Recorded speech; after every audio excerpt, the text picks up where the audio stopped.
Good morning. Tuesday. Yep. I just got to the gym and I'm just finishing up a little pre-workout, just some caffeine and creatine. I've got squats today, week 2 of a new program that I've been running, or at least a different approach. I've got a powerlifting meet, a local one, in about 2 months, almost exactly 2 months actually, which is great, 8 weeks. So the peak has begun. I had traveled over the weekend, and although I walked quite a bit, spent a lot of time on planes, and it was a wedding, so a lot of time in chairs as well. Got a little dancing in, but not too much. Still sore actually from my workout on Friday last week, so I was a little inhibited there. So today my focus is going to be a appropriate warm-up and preparing my body for a nice amount of output. I've had periods throughout my training where I haven't prioritized warm-ups, and I've had periods of my training where I've probably put too many eggs in my warm-up basket. Too little warm-up looks like maybe 1 minute or no warm-up at all, which I have done in the past, which usually correlated loosely with a bit of an injury or at least reduced performance. And too long of warm-up, equally as dangerous. I've had, especially when I was hooked on foam rolling, I used to foam roll a lot. My warm-ups would take 20-30 minutes. Back then I had the time, so it wasn't really a problem, but nowadays I'm a little busier, so I just can't, it's just not possible to put that much time towards a warm-up.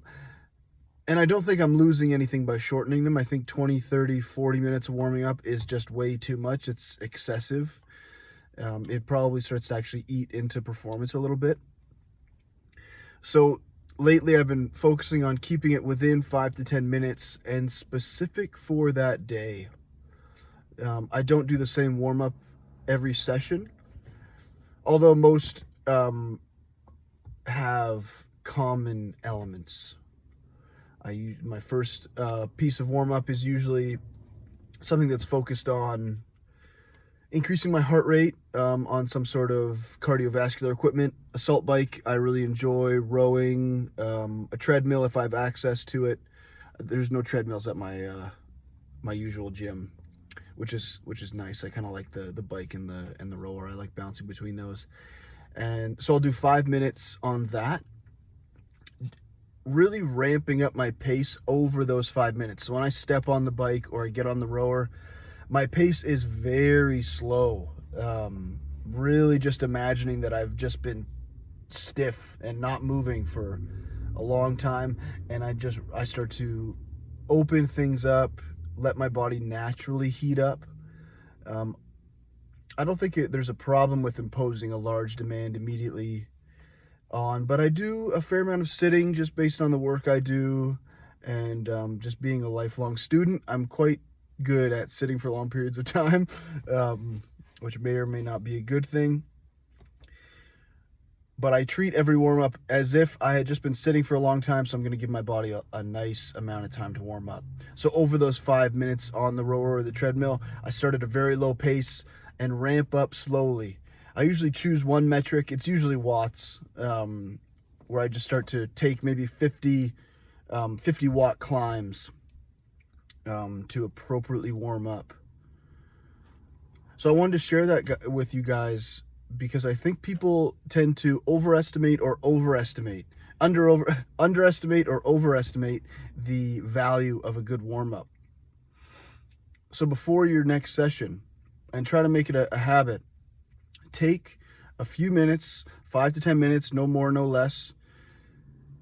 Plan your workout, think about your workout, think about the movements that you're going to be doing, and select for downplayed movements. So if I'm going to, like today, I've got a heavy squat. After I step off my bike or the rower, I haven't decided yet, I'll start with something like air squats, I'll think of my position. So I'm going to be doing a back squat. So I want to actually open up my shoulders quite a bit. I want to make sure that that external rotation is nice and available for me, so I'm not actually offloading. If the elbow can't drift back in my back squat, the wrist tends to get sore. So I want to make sure that my shoulder's actually able to get into the position where my wrist isn't being abused during those sets. So thinking about what we're going to be doing equips us to develop a nice workout and a nice warm-up. I'll be sharing my warm-up and my workout on the screen here, and I'll see you guys in the session and afterwards for the debrief.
little costume change before a debrief. The session went well, I would say. Tempered my expectations going in. I've been having a lot of firsts lately. Trips in and out of the hospital have led me to be rather inconsistent with my training, or less consistent than I'm accustomed to. So it's been challenging in that way because I feel like I'm not building enough momentum, or not building momentum in training, which is quite important for things like, well, peak performance at all in general, just to stay conditioned and efficient. And in that mode, for me anyways, requires consistency. I need to be in the gym at least 3 or 4 days a week. Then I find that I will actually make progress. I've been training for over 10 years now, so it's hard to get the needle to move. Harder than it was 6 or 7 years ago anyways. When you're new to the gym, you can make a lot of progress even with 1 or 2 days a week. But as you spend more and more time and your body gets more and more adapted to those specific inputs, you usually have to increase the frequency or modulate some other variable, whether that's intensity or volume or so. And while I'm trying to stay healthy, while I'm trying to stay healthy, I'm trying to ease up on the gas pedal, so to speak, with training. I don't want to jump fully back in fear of pushing myself back.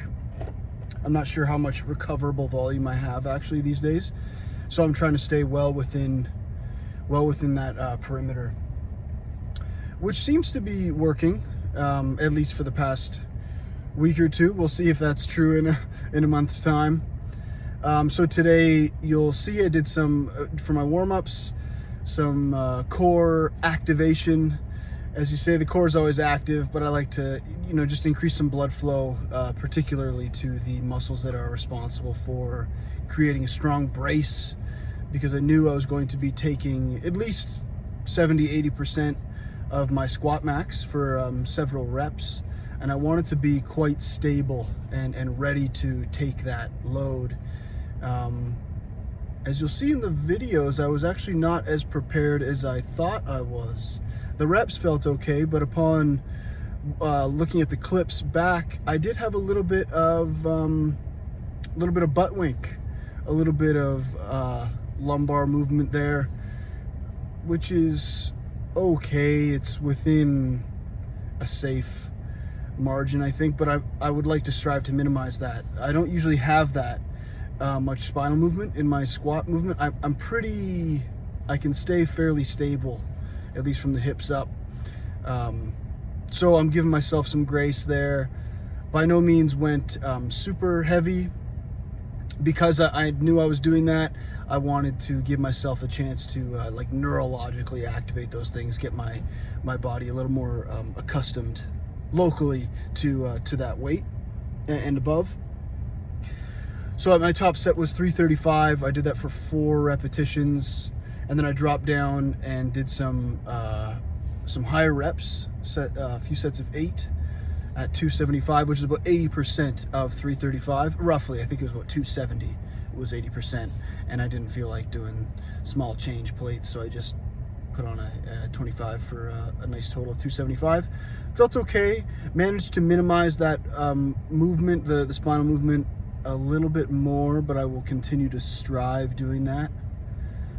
And I noticed between the sets, particularly in my squat sets, I noticed how I was getting a little impatient, a little upset with myself, because I was shooting on myself. I'm really good at that.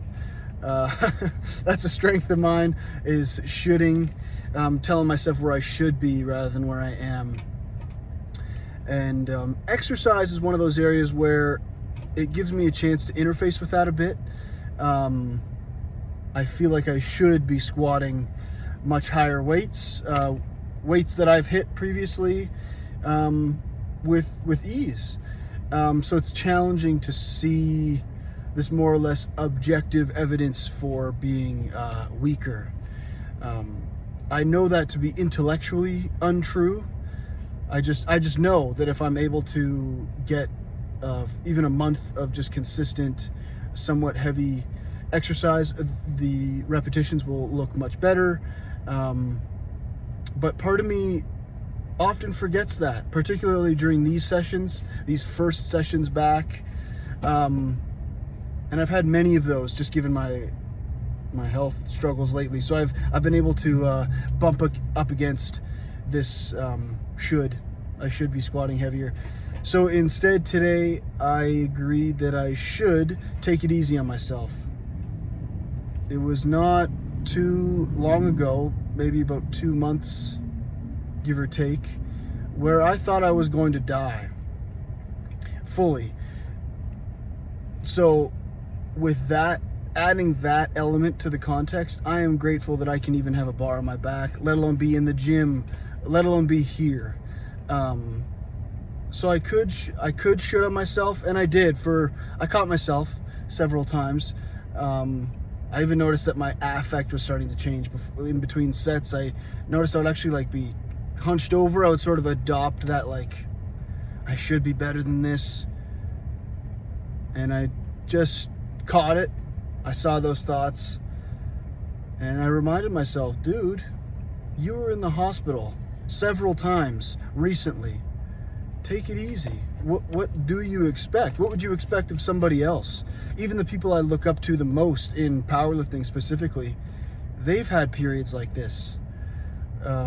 Local training partners of mine, I've witnessed them go through moments like this, long periods like this, years actually, which now, being in this position, I've got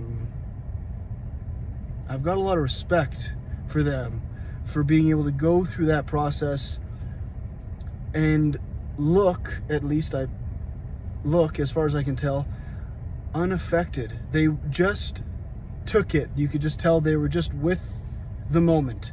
They weren't shitting on themselves. Maybe they were internally, but there was not much that they were demonstrating externally that led me to believe that. And so I was really calling on them, those influences that I've had in my life, and to embody those. And really, by the end of my workout, I was really trying to lean on seeing those people and those experiences, and just knowing that if they can do it, I can do it. We're all human.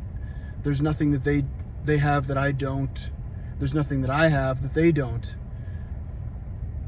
So it was a good first back, and it reminded me of hope that fan wasn't too loud. It reminds me of meditation. I was meditating this morning, and my attention was a little bit all over the place, as it often is. And in meditation, or at least when I'm on my bench, I'm much more able to begin again. As Sam Harris says often, begin again. You get lost in thought, come back to your object, whatever that is, your breath, sensation, just being, and begin again. It's about having that well of patience that you can draw on, because it's easy in meditation to should on yourself. I should be able to pay attention to my breath for more than 2 minutes. I should be able to not have to, readjust because my hip gets a little sore. I should be able to sit perfectly still like a monk. And meditation just gives you a chance to first cultivate and then draw on that well of patience that is required to not live in a way that you're shitting on yourself. So I want to bring that skill moving forward as I ramp up and prepare for this competition and beyond, is just get to a point where I'm not forgetting that I have that well of patience, that I've been here before, that I will get out, that things will be different, and to recognize that I'm a process. It's so easy to notice or to think of yourself as a snapshot in time.